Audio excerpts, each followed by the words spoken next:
When I woke up that Friday morning, the air felt different, crisp, light, almost promising.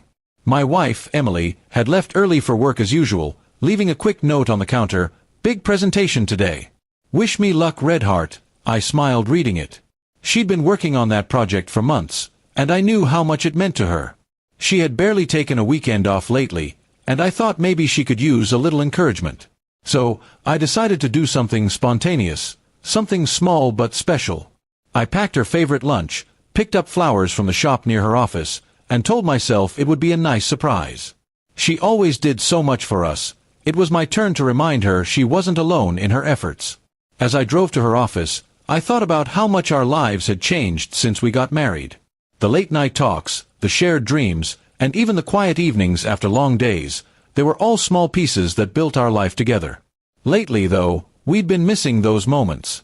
Her work had become more demanding, and I'd been buried in mine. Still, I believed that love could survive busy schedules if you kept showing up for each other. When I reached her office building, the glass doors reflected the morning sun. I straightened my jacket, held the flowers carefully, and walked inside. The receptionist looked up with a warm smile. "Good morning, sir. How may I help you?" she asked. "I'm here to surprise my wife," I said, smiling.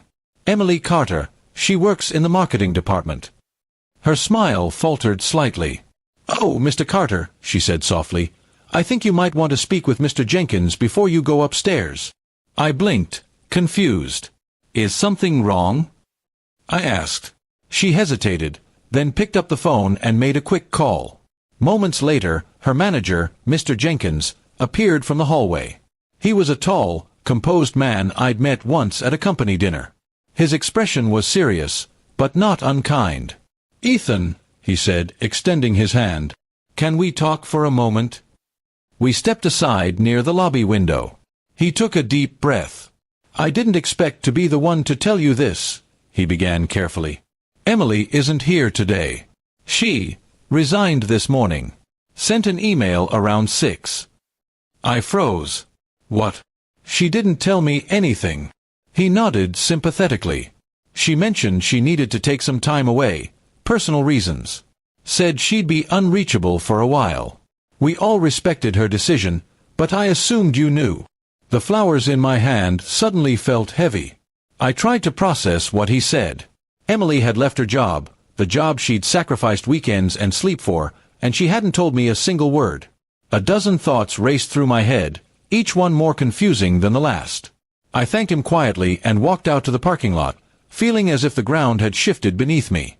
I sat in the car, staring at the flowers on the seat beside me.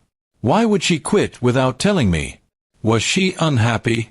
Was she overwhelmed? The questions piled up like storm clouds, and for the first time in years, I realized how little I truly knew about what she was feeling lately. When I got home, her car wasn't there. I waited, trying not to let worry consume me. Hours later, she finally walked through the door, her eyes tired but calm. "You went to my office, didn't you?" she asked quietly. I nodded. "Why didn't you tell me?" She set down her bag and sat on the couch. "Because I didn't want to face that look in your eyes, the one you're giving me right now," she said softly. "I've been running on empty, Ethan. I thought achieving everything at work would make me feel fulfilled, but it didn't. I kept chasing goals, missing home, missing us.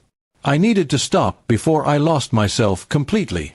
Her voice trembled as she continued. "I should have told you. I was scared you'd think I was giving up." I sat beside her, the tension melting away into understanding. "You're not giving up," I said gently. "You're choosing peace. I just wish you'd trusted me enough to share it sooner." She reached for my hand and smiled weakly. "I'm learning to trust again, starting now." Over the next few weeks, Emily slowed down. She spent mornings gardening, afternoons reading, and evenings with me, laughing, cooking, talking about nothing and everything. The silence that used to feel like distance now felt like comfort. Looking back, that morning at her office wasn't the shock I thought it was the turning point. Sometimes love doesn't crumble from fights or betrayals, it simply fades when life gets too loud. But if you're lucky, it can also be rebuilt, brick by quiet brick, once you both remember why you started in the first place. And those flowers, I still brought them home that day. They wilted in a vase on the kitchen table, but they marked the day my wife finally stopped running, and came home not just in body, but in heart.